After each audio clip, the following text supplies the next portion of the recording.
Il dit que les chrétiens, nous ne sommes pas morts, on s'endorme dans l'espoir de ressusciter, dans l'espérance de la résurrection. Donc, et que les églises de réveil ne vous montrent pas que laisser les morts enterrer leurs morts sans comprendre le contexte même du message. Il faut déjà dire dès d'emblée que prendre l'alcool, ce n'est pas un péché. Voilà, prendre l'alcool en soi, ce n'est pas un péché, il suffit de le prendre avec modération. Donc là, ça devient un péché. Parce que tout abus, d'ailleurs, tout excès d'huile. Hein? Vous voyez? Donc prendre l'alcool avec modération n'est pas un péché. Il y a tellement de passages dans la Bible qui nous démontrent cela. Donc la prière, on peut passer par un saint pour atteindre Dieu lui-même. Mais vous ne priez pas le saint. Puta c'est un village, Santo Michel, Santo Michel, Kunga, Nadimpa, Kumbuka. Non. Faut attendre. Santo Michel, Kunsambi, Kundombi, Kunzambi. Tout à fait. Tout comme nous pouvons demander, nous qui sommes des Congo, je peux demander par exemple à mes ancêtres bienheureux, à ma grand-mère qui Kafwa Julien par exemple, Tala Minita Boabana, Ngewate, qui est là, Kunzonzela. Tout à fait. Kunzonzela Kundani, Kunzambi. Il y a un peu où les zones à Congo. Ah ben oui.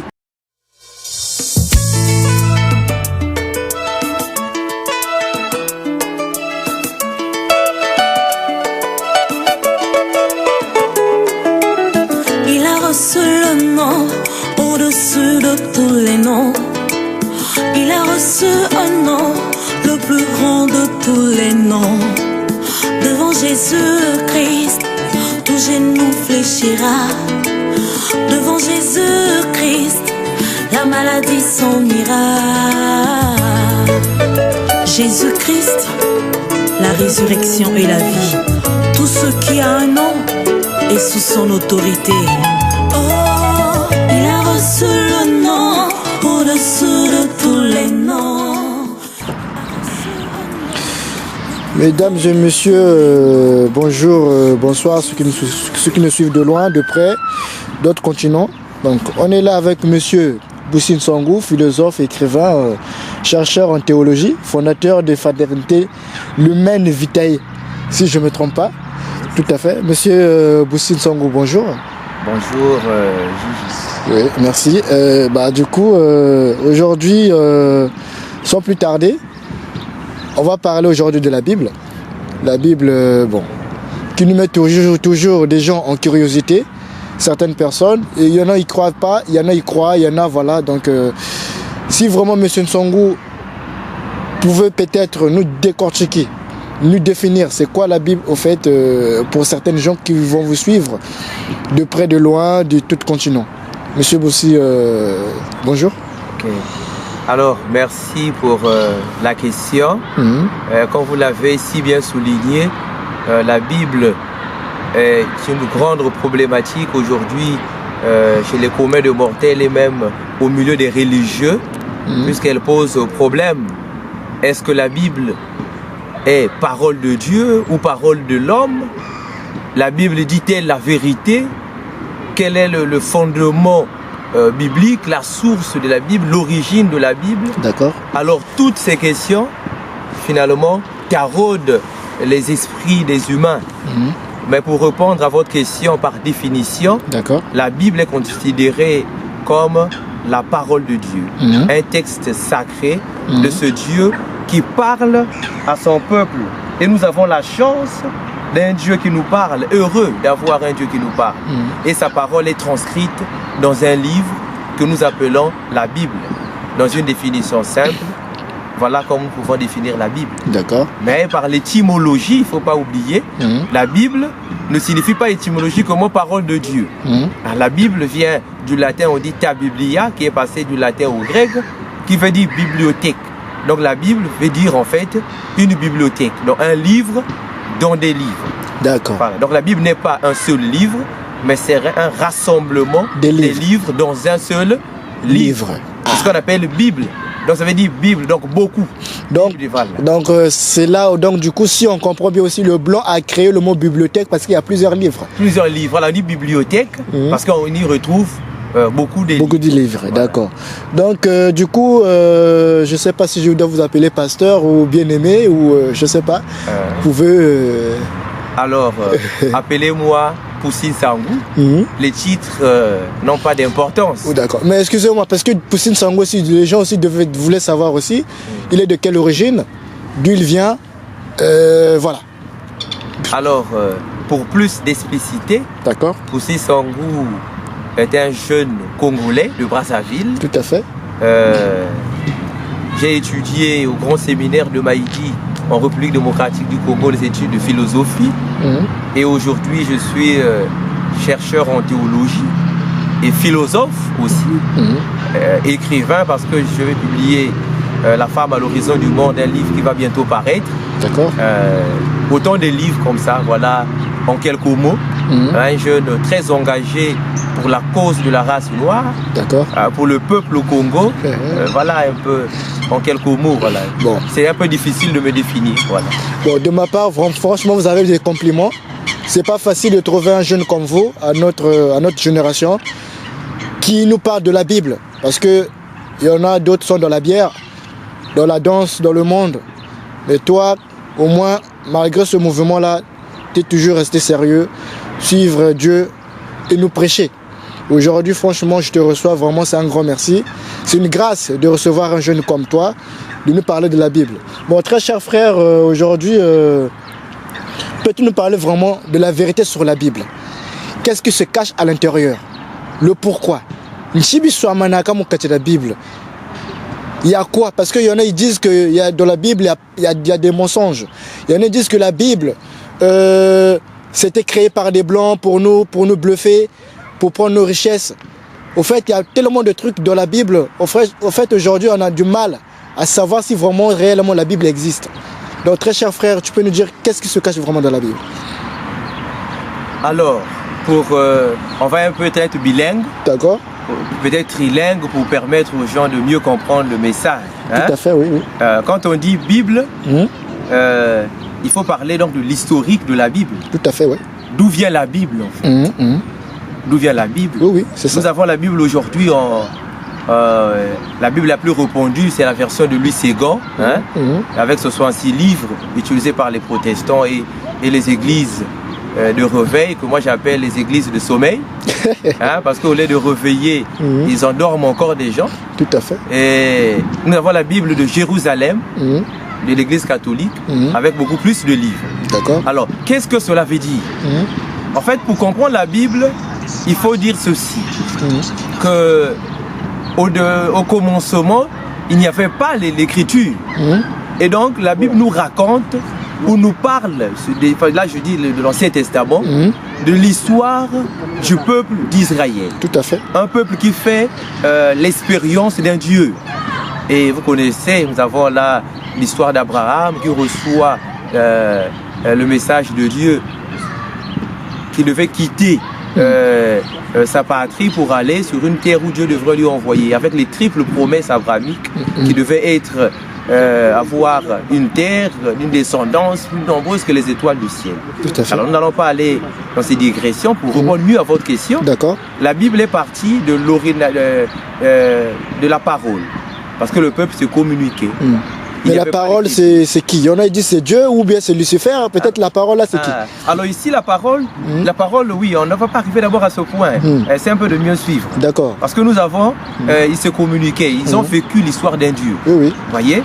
Et ils arrivent à un moment, ils ont fait l'expérience de ce Dieu puissant. Bachir, il libérait le peuple d'Israël après l'esclavage en Égypte. Donc il se retrouve là au désert. Il se demande, mais qui est ce Dieu qui nous a sauvés? Tout à fait. D'où nous venons? Zambi Angoni Nani, que Moïse est venu nous montrer. C'est là où ils ont commencé à écrire leur histoire. Tout à fait. Et voilà pourquoi les 5 premiers livres de la Bible, quand on dit Pentateuque, dans les livres antétés, il y a mon Bible, le livre il y a tête et il y a Bible. Ni Moïse voit ni Mesoni Kaya. Avant les anciens testaments, tout ça. Non, c'est ce qui commence l'Ancien Testament. D'accord. Donc nous avons Genèse, Exode, Nombre, Deutéronome, Lévitique. C'est les 5 livres qu'on dit Pentateuque, ça veut dire Penta 5. Donc ce sont les 5 premiers livres qui constituent la loi de Moïse et le livre des Juifs. Quand on peut appeler la Torah, il y a beaucoup de choses comme ça par rapport aux interprétations. D'accord. Et donc, c'est Moïse qui avait écrit cela. Et là, on va se rendre compte comment Moïse vient écrire l'histoire du peuple d'Israël alors que Moïse est venu après Abraham, après Isaac, après Jacob, vous comprenez finalement je te suis. Que Moïse s'est servi de ce qu'il entendait des témoignages des autres et ils ont mis par écrit. Donc voilà pourquoi en réalité le premier livre de la Bible, c'est pas le livre de la Genèse en réalité. Parce que Moïse ne pouvait pas écrire, expliquer là où il n'était pas. D'accord. Voilà. Donc le premier livre de la Bible, on peut considérer comme l'Exode, parce que c'est là où ils ont pris conscience, ils ont commencé à rédiger. Vous voyez? Et c'est là l'histoire de la Bible. Donc la Bible, finalement, c'est un livre qui n'est pas un livre d'histoire universelle. D'accord. Vous n'allez pas retrouver les Congolais dans la Bible. Vous n'allez pas retrouver la Bible parler des Congolais de l'Égypte. On peut juste trouver les Égyptiens. Voilà, nous avons finalement ces empires qui ont existé à cette époque. D'accord. Les Romains. Les Romains. Voilà. Nous avons l'empire grec qui existait. Tout à fait. Ouais. Et nous avons le petit empire d'Alexandrie. Hein, voilà pourquoi la Bible on nous parle finalement des Égyptiens. On peut voir l'empire éthiopien avec la reine Élisabeth. Tout à fait. Vous voyez. Mais en fait, l'histoire de la Bible, c'est d'abord l'histoire du peuple Israël. Le peuple qui a connu Dieu, qui s'est révélé à travers eux et qui se révélera par la suite à toute la nation. Tout à fait. Voilà. Ok, j'espère sur ce point-là, il y en a qui ont suivi. Ils ont peut-être pris quelque chose, quelques notions. Ok, bon, très cher frère, est-ce qu'on peut invoquer la sainte et les ancêtres dans nos vies, par exemple, quand on prie, Tato Mbunga, Saint-Michel, tout ça. Tu vois, tous ces mots-là, le Congolais, je dirais précisément, quand tu pries, en fait, ça ne manque pas. Est-ce qu'on peut les invoquer dans nos prières ou pas? Ou c'est interdit? Ou bien vraiment, bon, la prière a été révolue? Ou bien parce que le 21e siècle, il faut changer la façon de parler à Dieu, s'exprimer, à demander. Est-ce que vraiment, on peut vraiment invoquer ces gens-là, ces saints et ces ancêtres? Voilà. Alors, il faut comprendre que invoquer les saints n'est pas un péché. D'accord. Parce que c'est vrai que 1 Timothée 2,5 nous dit qu'il n'y a qu'un seul médiateur entre Dieu et les hommes, c'est Jésus. Tout à fait. Ça, c'est Jésus est le médiateur par excellence. Il a dit, celui qui veut aller à mon Père doit passer par moi. Tout à fait. C'est lui le chemin. Voilà. Alors, mais dans la Bible, ce n'est pas aussi interdit. Nous avons beaucoup de passages qui nous montrent l'intercession des saints. Nous avons au noces de Cana. Vous voyez, la Vierge Marie a joué l'intermédiaire pour ses convives. Il dit à son fils Jésus, ils n'ont plus de vin. Voilà l'intermédiaire. Nous avons dans Jean 12, 20 et 21, vous avez Philippe et André qui font office d'intermédiaire entre Jésus et les Grecs. Donc la prière, on peut passer par un saint pour atteindre Dieu lui-même. Mais vous ne priez pas le saint. Saint Michel, non. Saint Michel, tout à fait. Tout comme nous pouvons demander, nous qui sommes des Congo, je peux demander par exemple à mes ancêtres bienheureux, à ma grand-mère qui est Julien par exemple, tout à fait. Ah ben oui, Saint Paul nous a dit, les morts ne sont pas morts. Aussi bien dans notre vie, tout comme dans notre mort, nous appartenons au Christ. Et l'Église nous rappelle un terme avec beaucoup de doses de théologique très élevées. Il dit que les chrétiens, nous ne sommes pas morts, on s'endorme dans l'espoir de ressusciter, dans l'espérance de la résurrection. Donc, et que les églises de réveil ne vous mentent pas, que laisser les morts enterrer leurs morts sans comprendre le contexte même du message. Si les morts ne sont pas morts... Tu peux nous décortiquer ça, laisser les morts entre les morts. Là, Jésus voulait dire que pour le suivre, vous ne devez... C'est la priorité. D'accord. Ce jeune homme est venu dire à Jésus, jeune homme, suis-moi. Il dit, maître, je veux te suivre. Mais laisse-moi d'abord aller enterrer mon père. Jésus lui dit, laisse les morts enterrer leurs morts. Pour dire qu'on ne peut pas avoir d'obstacle pour suivre Jésus. Non, suis d'abord Jésus, c'est la priorité, le reste après. Et si on dit que les morts étaient morts, vous vous souvenez de la transfiguration. Jésus à la montagne, Élie et Moïse sont apparus. Élie à gauche, Moïse à droite. Moïse était-il vivant ou mort? Bafoué. Les siècles avant Jésus, mais ils sont venus apparaître derrière Jésus. Pourquoi? Parce que ce sont les ancêtres de Jésus. Donc même ce sont les ancêtres au Congo. Et l'Église reconnaît cela, il suffit de voir la litanie des saints. On nous dit, il y a une strophe qui dit Bakoko Kufuaka, il y a Chima Yambote, qui toi Dinaba Santu, mais nos samedi la béton. Voyez, c'est pour dire qu'on peut faire recours à nos ancêtres pour intercéder pour nous. Voilà. D'accord. Donc, on peut prier nos ancêtres sans aucun souci. Franchement, donc les gens peuvent continuer à prier les ancêtres aussi. Voilà, mais il faut dire qu'on ne prie pas l'ancêtre. Rafa, peut-être je dois le dire en Moulkoutuba. C'est comme dans l'église catholique, on ne prie pas qu'avec Marie. On dit Sainte Marie, Mama Yanzambi, Sambidi la Beto. Donc, samedi la butu. Voilà. C'est comme se dit Tata Zambi, Tata Maman Julienne, Kunsambidi la Kunzambi.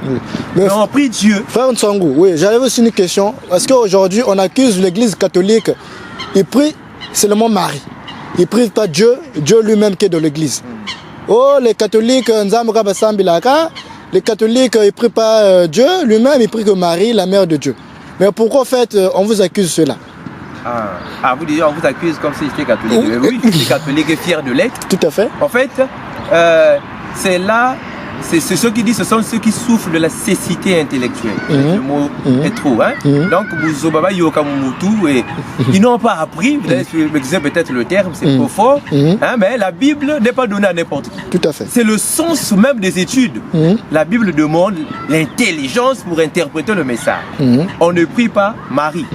D'ailleurs, l'Ave Maria, Plenia Gracia, nous le dit. Sainte Marie, Mère de Dieu, priez pour nous. Le verbe ici est même conjugué à la deuxième personne du pluriel. Priez, vous priez pour moi. Je demande à Marie de prier pour moi. La question qu'ils vont me dire que Marie n'est plus vivante. Mais la réponse a été déjà donnée. Pour les chrétiens, pour ceux qui croient, nous ne sommes pas morts. Nous nous endormons dans l'espérance de ressusciter. Voyez? Et même les morts écoutent. Il y a donc cette communication entre les vivants et les morts. Il y en a qui disent aussi dans l'église catholique, il n'y a plus Dieu. Parce qu'aujourd'hui, on voit les églises des protestants, l'église de réveil, comme tu viens de le dire. L'église Moko est belée comme Obima, puisque, à ce qui paraît, de l'église catholique, il n'y a plus Dieu. Est-ce que vraiment tu le confirmes? L'église catholique. On ne va pas faire l'apologie et la publicité de l'Église. Tout à fait. Mais du moins, l'Église fonde sa foi sur les Saintes Écritures, le magistère et la tradition. Et le credo de l'Église, que ce soit le symbole des apôtres, que ce soit le symbole du Concile de Nicée, on nous dit « je crois en Dieu ». On ne dit pas « je crois en Marie », on dit « je crois en Dieu, le Père Tout-Puissant, Créateur du ciel et de la terre ». On dit « je crois en Jésus-Christ, son Fils unique, notre Seigneur, qui a été conçu du Saint-Esprit né de la Vierge Marie ». Mais dire qu'on crie, on prie, on récite cela chaque dimanche. Tout à fait. Si ce n'est pas prier, alors c'est chanter. Personne n'a dit « je crois en la Vierge Marie ». Mais nous respectons la Vierge et nous la vénérons. Voilà, il y a une différence entre adorer et vénérer. Nous vénérons la Vierge Marie puisqu'elle est la mère de Jésus. Et si Jésus, on peut faire le syllogisme, si Jésus est Dieu et Marie est sa mère, finalement, qu'est-ce qu'il va donner? Donc Marie est la mère de qui? De Jésus. Jésus est qui? Jésus le Fils. Le Fils de Dieu? De Dieu, oui. Donc Marie est là, la mère du Fils de Dieu. Est-ce que vous croyez que Jésus est Dieu? Non. Alors Jésus est Fils de Dieu et Dieu. Donc Jésus est Dieu. Donc Marie, sa mère, est la mère de Dieu. Maintenant, comment je ne veux pas respecter ma mère? Imaginez maître Gigi. Imagine qu'on insulte ta maman. Mais c'est la même chose. Donc il faut aller dire à ces pasteurs qui insultent Marie nuit et jour que Jésus ne sera jamais d'accord avec eux. Parce qu'ils sont en train d'insulter sa mère qui l'a suivi durant tout son parcours jusqu'au pied de la croix. Marie est parmi les disciples. Elle a été au cénacle avec les apôtres. Elle a cru la première. Imaginez que l'ange est venu lui dire que Fumu, il régnera sous le trône de David, son père. Mais quand elle va mettre l'enfant au monde, où on va dire que la caba même. Si c'était toi, tu lui dis ah, ou ni moi n'ango barua, mais tu bouteille qu'on va boucher la caba même. Le lendemain, elle doit fuir la moine. Il dit, vie en pachi. Mais Marie a gardé l'espérance. Mais elle gardait l'espérance. Vous voyez? Et donc Marie, c'est une femme de foi. Elle nous montre la vraie foi. Elle nous a montré la première. Elle a cru la première à son fils. Et nous devons la vénérer. Tout à fait. Voilà. Ok. Merci sur ce point-là. Bon, j'avais aussi une question. Est-ce que vraiment, comme avait dit David Hummel et Hegel, si je ne me trompe pas, est-ce que vraiment les Noirs ont vraiment de la place dans la philosophie? Ah, alors là, enfin, vous venez de mon domaine. Ça, je suis très content. Est-ce que vraiment, nous, l'homme noir, est-ce qu'on a vraiment la place dans la philosophie? Puisqu'aujourd'hui, l'homme noir, il dit des mots philosophes. Mais est-ce que vraiment lui-même, il a vraiment de la place à l'intérieur? Alors, c'est là tout le problème, tout le mal. Hein, la problématique de la philosophie africaine pour ceux qui sont au collège, lycée, voilà. En fait, les Européens sont tristes, on les appelle. Vous pouvez parler de Goethe, David Hume, ils sont nombreux. Ils ont voulu nous montrer que nous, les Noirs, disent même pas noirs, les nègres, c'est-à-dire que les Africains de couleur noire, nous sommes dépourvus de toute capacité de produire un discours philosophique. Que nous sommes les nègres biboulous, voilà. Que tout ça qu'à réfléchir, on n'a pas de réflexion, on n'a rien en nous. Et donc on doit nous chosifier. Voilà ce qui justifie même la traite des Noirs. Tout à fait, voilà. Mais en réalité, ils ont oublié que le champ d'action ou le départ épistémique de la philosophie, c'est la raison. Et si tout homme est détenteur d'une raison, alors tout homme réfléchit. Vous voyez? Est-ce que le noir ne réfléchit pas? Si, il réfléchit. Il réfléchit, il raisonne. Et d'ailleurs, la réponse est simple. Je les renvoie à lire le père Timpès Plessis d'un blanc qui a écrit la philosophie bantou. Vous voyez? Un blanc qui reconnaît que les noirs aussi ont la vision du monde. Là, le 20 jour, la vision du monde, la conception du monde. Et voilà, aujourd'hui, moi, je suis philosophe. Je peux défier tous les philosophes blancs. Tous les philosophes blancs qui viennent me démontrer que les noirs sont dépourvus de toute capacité de produire un discours philosophique. Là, je vous dis que je vais publier bientôt. C'est d'ailleurs 3 livres. Encore là, la dérive de la société congolaise. À quoi sert la philosophie pour la jeunesse africaine. Vous voyez? C'est ça. Mais le vrai problème, c'est que même dans nos universités, on n'aide pas les étudiants à décoller. Voilà. Même un professeur, un docteur, vous entendez, un professeur, il va télécharger des trucs blancs sur Internet, il vient donner le cours, c'est tout. Mais or, comme disait lui de Raymaker, vous devez être non pas des consommateurs, mais des créateurs. On doit aider le jeune africain à réfléchir à partir de ce que nous avons appris à produire nous-mêmes. Comme disait Hegel, le même Hegel, vous dit que pour aller loin, il faut monter sur les épaules des anciens pour voir loin. Voyez? Et donc nous, par exemple, nous avons appris Hegel, nous avons appris, mais maintenant, on a compris. Il faut donc nous-mêmes aussi décoller, comme on a dit, le décollage conceptuel. C'est cela. Du coup, là, on va enchaîner à nos questions. Est-ce que le célibat est le prêtre? Ah, le célibat des prêtres. D'accord. Est-ce que c'est... Qu'est-ce que vous dites sur ce point, le célibat et le prêtre? Ah, ouais. Est-ce qu'aujourd'hui, un prêtre a le droit d'être célibataire à vie? Oui, il peut se marier. Ou peut se marier. Parce qu'aujourd'hui, on se demande, on voit aussi des prêtres, il veut montrer à l'église qu'il est sérieux, il est sincère, mais dehors, il a des 5 enfants, 4 enfants, il accumule les femmes, mais il a tenté de ramener en fait l'église en enfer. Mais ces gens-là, en fait, ils sont-ils libres de se marier au lieu de se profondir en enfer? Très cher frère, quel est ton message sur ce point? Alors, il faudrait dire que le célibat des prêtres, appelé le célibat consacré, n'est pas une loi biblique. Dans la Bible, il n'est pas écrit que pour être pasteur, pour servir le Seigneur, il ne faut pas se marier. Non, c'est un choix. D'ailleurs, Matthieu 19:10 nous dit, il y a de ceux qui sont eunuques, ça veut dire que sans femmes, sans ceci, en vue du royaume des cieux. Et Saint Paul est venu trancher pour dire que celui qui est marié cherche à plaire à sa femme. Mais celui qui n'est pas marié s'occupe plus des affaires du Seigneur. Et il conseillait que pour lui, il fallait qu'on s'abstienne du mariage pour mieux servir le Seigneur. Et donc l'Église s'est fondée sur ces paroles bibliques, puisque l'Église fonde sa foi sur la Bible, pour dire que le prêtre, pour mieux se consacrer au Seigneur, devrait ne pas être marié. Et Jésus, que le prêtre suit, n'était pas marié. Or, le prêtre s'incorpore dans le corps mystique christique. Il est là à l'école du Christ. C'est Jésus qui est le prêtre, le prophète et roi. Et le prêtre suit Jésus. Et donc, il est obligé d'imiter le Christ. L'imitation des Christi, l'imitation du Christ. Ce Christ qui n'était pas marié. Et être prêtre, c'est finalement ce don de soi. Ce don total de soi. Voyez? Et donc le célibat des prêtres veut dire abstinence normalement sexuelle et conjugale. Parce que le prêtre fait vœu de chasteté. Un prêtre ne peut pas avoir une femme et avoir des consommations sexuelles. C'est mieux de le dire comme ça. On voit aussi les sœurs aussi. Les sœurs aussi, pourquoi pas les sœurs.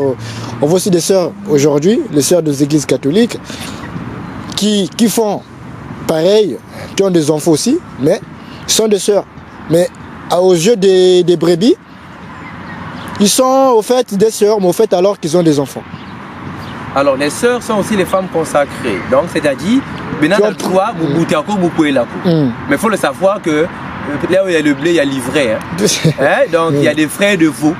Voyez, donc c'est mieux de le dire la vérité. Comme je l'ai dit, peut-être vous avez des preuves qu'il y a une sœur qui a peut-être des enfants. Alors moi je n'en ai pas, ni pour des prêtres, mais du moins, s'il y en a, alors donc, ceux-là il faut les loger parmi les faux. Il y a des frères prophètes et des faux prophètes. Tout à fait. Bon, c'était juste. Maintenant pour moi, ça ne serait pas un péché si un prêtre pouvait avoir un enfant. Parce que la Bible nous dit, même Saint Paul qui conseillait cela, il disait, 1 Corinthiens 7, il dit, si vous ne supportez pas, au lieu de vous brûler, alors mariez-vous. Donc pour nous, nous devons respecter la parole de Dieu. Et d'ailleurs là, la question est sur la table, il suffit de suivre l'actualité. Le pape François était en concertation d'ailleurs avec le pape Benoît XVI sur le célibat des prêtres. Ce n'est pas un péché qu'un prêtre puisse avoir des enfants. Et d'ailleurs, jusqu'au XIIe siècle, les prêtres se mariaient. Vous voyez, ce n'est pas un péché, mais c'est la loi de l'Église, la loi disciplinaire et une loi conventionnelle, le célibat des prêtres. Et celui qui se marie au monde sans que ça soit autorisé pêche contre lui-même parce qu'il est en train de ne pas respecter son serment. Voilà. C'est leur serment qu'ils prêtent et ils doivent le respecter, c'est normal. D'accord. Oui, très cher frère, j'ai encore une question. Je m'en reste peut-être deux. Donc du coup, j'allais poser une question sur l'alcool dans la Bible. L'alcool dans la Bible aujourd'hui, notre très cher frère qui consomme l'alcool parce qu'on était une excuse, non, parce que Dieu, la Mzambi, Malavumaganoa, Jésus, excusez, je vous le bagarre mon mot. Bon, qu'est-ce que tu en penses? Parce qu'aujourd'hui, on voit nos confrères qui consomment l'alcool à gogo. Alcool là, il y a quoi mamba. Mais tu maman ça va nous ne vous non. Bon, alcool là, ils viennent encore nous prêcher. Ils viennent encore avec des excuses. Au fait, l'alcool au fait d'aujourd'hui dans la Bible, est-ce que l'alcool il est interdit dans la Bible? Très cher frère. Alors, déjà, il faut là où peut-être parce que c'est une question vraiment épineuse. Il faut déjà dire dès d'emblée que prendre l'alcool, ce n'est pas un péché. Voilà, prendre l'alcool en soi, ce n'est pas un péché, il suffit de le prendre avec modération. Donc, non, mais là, ça devient un péché. Parce que tout abus, d'ailleurs, tout excès nuit. Vous voyez? Donc, prendre l'alcool avec modération n'est pas un péché. Il y a tellement de passages dans la Bible qui nous démontrent cela. Je vais peut-être vous lire. D'accord, allez-y. Nous avons Coëlle 9, 7 qui nous dit que l'alcool procure du plaisir. La Bible reconnaît d'ailleurs que le vin peut mettre le cœur en joie et il peut augmenter et agrémenter un repas. Vous voyez, le cœur, ça procure la joie, ça met le cœur dans la joie. Confère Coëlle 9, 7.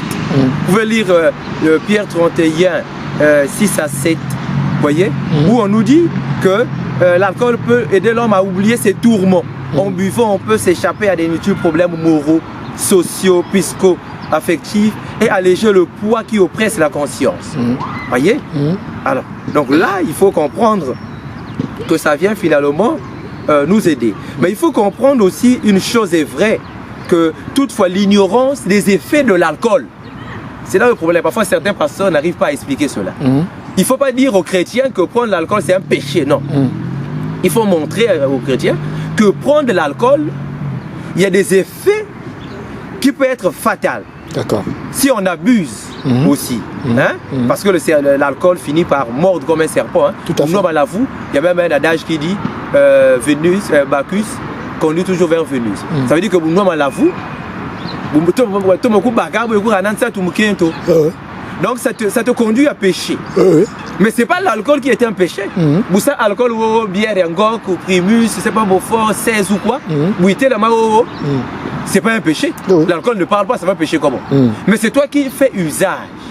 Donc ce que nous devons conseiller à nos fidèles chrétiens, c'est de prendre l'alcool avec modération. C'est toujours marqué, hein? Même le blanc l'a marqué. Mais le blanc, il est intelligent. Même la cigarette, on écrit éviter à tout abus dangereux, c'est pas quoi. Pour la santé, ouais. Voilà, même j'étais dernièrement en Belgique, j'ai vu, on a même l'image, net moutoufoui, ribachiri, de fois carton et à cigarette. Pour montrer que quand tu en prends trop, ça peut te créer des conséquences comme ça. Vous voyez? Mais bientôt, c'est ça. Le problème chez nous, c'est que bouteille là, tout que l'alcool est dans des sous-moko. Alors, Nizododo, Lungwila, Bozo, tout ça, quand on noir, quoi, dit Safouki. Mais il ne se rend pas compte que quand tu prends trop, tu perds de conscience. Tu peux tuer, tu peux insulter, parfois bouillir à Moutoto. Kata ça va même dire Kata ça. Il y en a qui savent faire, il y en a qui savent là. Il n'a même pas ni qui n'a pas mais la cause c'est quoi? C'est parce qu'il a pris l'alcool. Mais est-ce que la cause c'était un péché? Non. Ça, pour comprendre ça, il faut être un peu philosophe, il faut être un peu ceci. Donc voilà pourquoi je conseille à mes amis pasteurs de faire les études. C'est pas que non, non. Il faut aller à l'école apprendre pour mieux expliquer les choses. Et nous devons aider nos fidèles chrétiens à être responsables. Vous voyez? Kababa responsable, il a pris peut-être tel que moi, je prends la bière. Mais je ne peux pas arriver à prendre 2 bières. Pour le cas par exemple des bières du Congo, quand je prends une ngok, je dois m'arrêter là. Parce que nous tout là, deuxième, parce que c'est ça ma soumo. Donc nous avons whisky tel que ici en France, je peux prendre mon verre de vin. Et même Paul a dit à son disciple Timothée, prends un peu de verre de vin, prends un peu de vin pour ton mal d'estomac. On peut s'arrêter là parce qu'il y a des versets, il y en a trop. Est-ce que si Paul connaissait que le vin était un péché, est-ce qu'il était là comme Moutou? Écoute, ça me l'a vous car faut être moi montine, ça me va de bien. Est-ce que c'est possible? Je peux pas le dire. Hein. Parce que tuer c'est un péché. Avec Dieu il n'y a pas de demi-mesure. Donc si Paul lui disait prends un peu de vin pour ton mal d'estomac. Mais après il y a des gens qui trouvent ça comme une excuse de consommer beaucoup. Mais là, voilà pourquoi je suis en train de dire que nous devons former les chrétiens à ne pas être les chrétiens aveugles comme les branamistes qui vont dire que Kalouata Jupe est là parce que oh non, je vais pousser les gens à pécher. Qui t'a dit ça? Ici en France, on voit, il faut la caméra regarder un peu de l'autre côté. C'est parce que c'est l'hiver. Mais le monde moi jupe et coucou, ils sont habitués dans leur modernité. Bon, quand yoga parfois on a mini jupe, moi jupe à la plage. Donc quand on est dans la plage, tous nous allons pêcher. C'est ça, le paradoxe de la modernité. Tout à fait. Au Congo, on croit que que tu deviens chrétienne, que non. Habille-toi bien, hein? Sois propre, mais former les chrétiens à comprendre que même si moi tout mal habillé, toi c'est ton Dieu que tu suis. Si. On ne fuit pas le péché, mais on l'évite. Hein? On l'évite quand on est formé. Jésus n'a pas chassé la femme qui était venue verser du parfum. C'est excitant, hein? Vous le savez quand même, vous êtes des hommes. Tout à fait. Une femme te mettre le parfum dans ma coulou et prendre ses cheveux, pour essuyer, ça excite. Ça encore c'est la sexualité. Mais Jésus l'a chassé? Non. Il a dit non. Peut-être c'est une tentation, peut-être c'est quoi. Mais il a gardé silence pour montrer qu'il est fils de Dieu et Dieu. C'est ce que nous devons faire. D'accord, mon très cher frère. Est-ce qu'aujourd'hui, qu'est-ce que vous en pensez? Aujourd'hui, l'église, l'église en elle-même, qu'est-ce que vous en pensez? Non, l'église en elle-même aujourd'hui, toutes les églises, quel est votre point de vue? Alors, l'église, Dieu doit vite revenir. Tout à fait. Hein, ça, cela, Jésus nous a dit qu'il revient bientôt. Moi, ma prière, c'est qu'il revienne. Parce que ça fout un coup, ah, ça?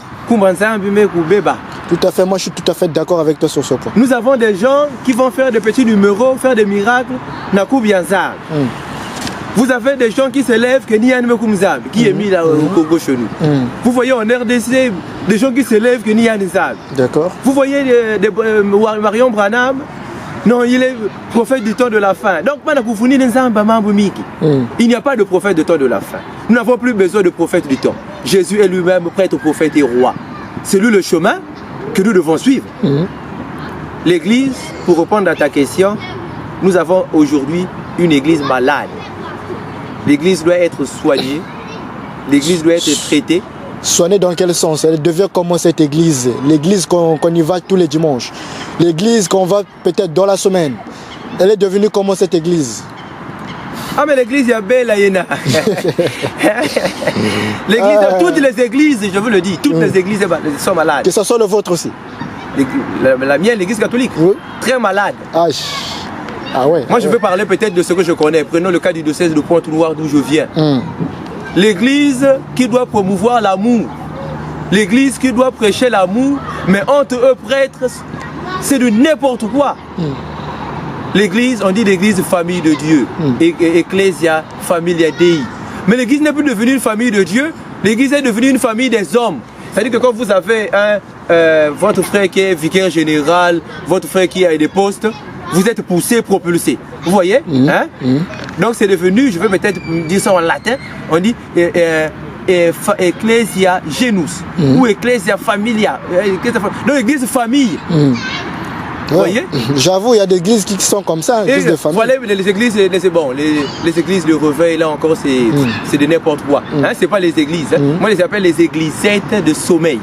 Parce que c'est les intérêts d'argent. Quand vous les voyez, c'est divisé. Donc, jamais que non, le pasteur là ne prêche pas bien.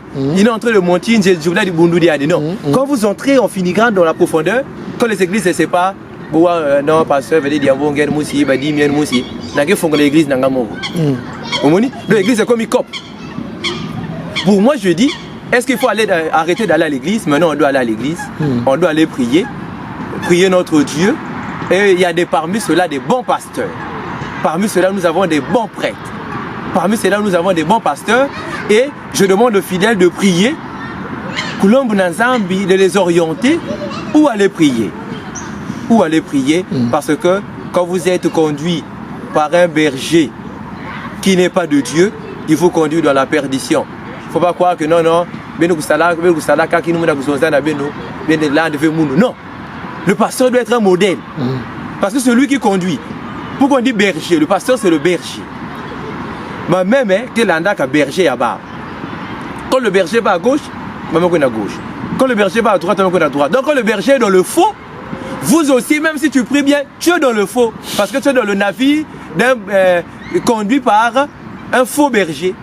Donc quand tu vois que ton pasteur, il a un mauvais témoignage de vie, vous le prêchez vous-même, qu'il se convertisse, qu'il change. S'il ne change pas, alors change d'église.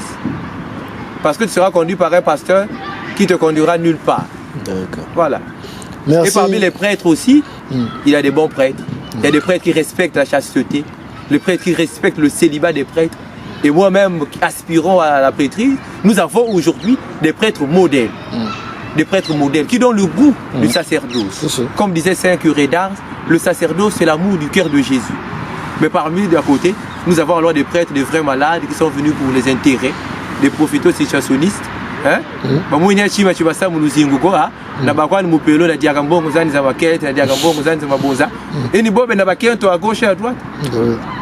Et quand vous les entendez prêcher, ils ne savent rien, même pas intelligent.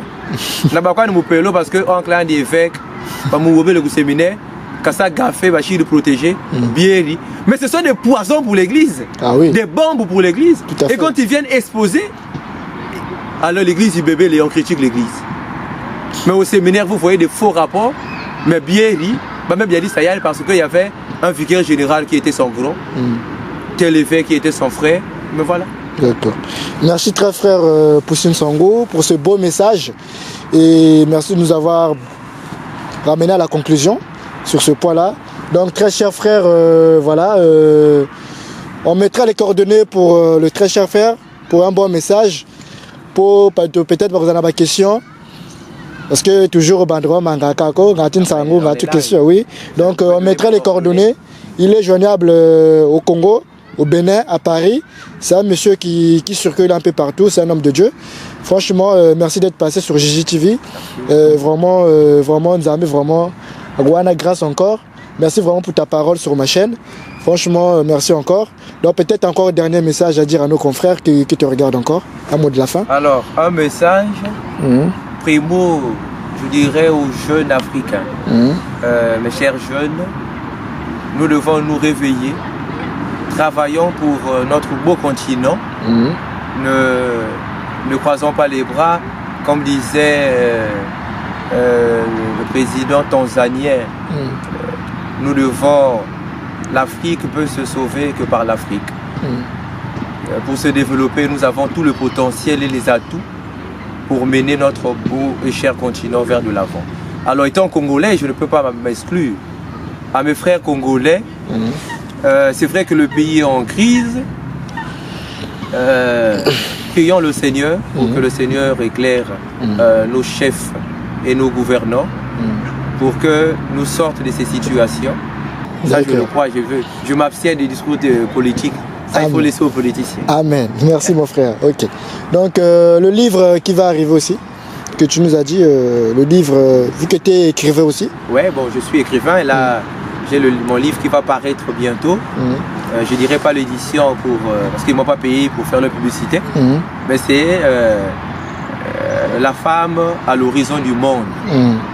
Le petit résumé du livre, nous montrons que la femme aussi a une importance, que si on reléguait la femme au second plan, mais la femme est égale à l'homme. Et du point de vue biblique, elle est une aide pour l'homme. Il faut comprendre qu'il y a le point de vue biblique et social. Mais aussi, la femme a le droit de prêcher. Ça, il faut voir, c'est ce que je suis en train d'expliquer en fait. Parce qu'il y a des pasteurs qui disent que parce que la femme nous a induit en erreur. Par exemple, les branamis, une femme ne peut pas enseigner. Non, c'est faux. Nous avons les femmes de l'Ancien Testament que nous pouvons prendre Ève, qui nous a induit en erreur.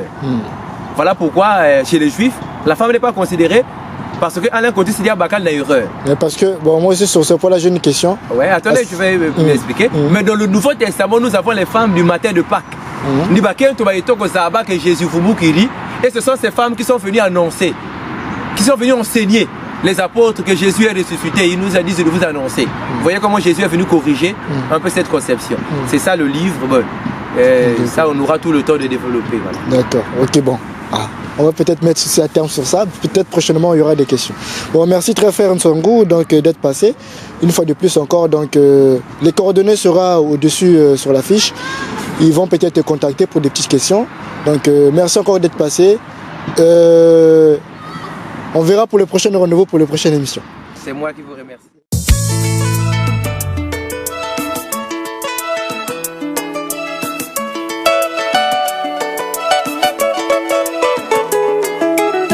Il a reçu le nom au-dessus de tous les noms. Il a reçu un nom, le plus grand de tous les noms. Devant Jésus-Christ, tout genou fléchira. Devant Jésus-Christ, la maladie s'en ira. Jésus-Christ, la résurrection et la vie. Tout ce qui a un nom est sous son autorité.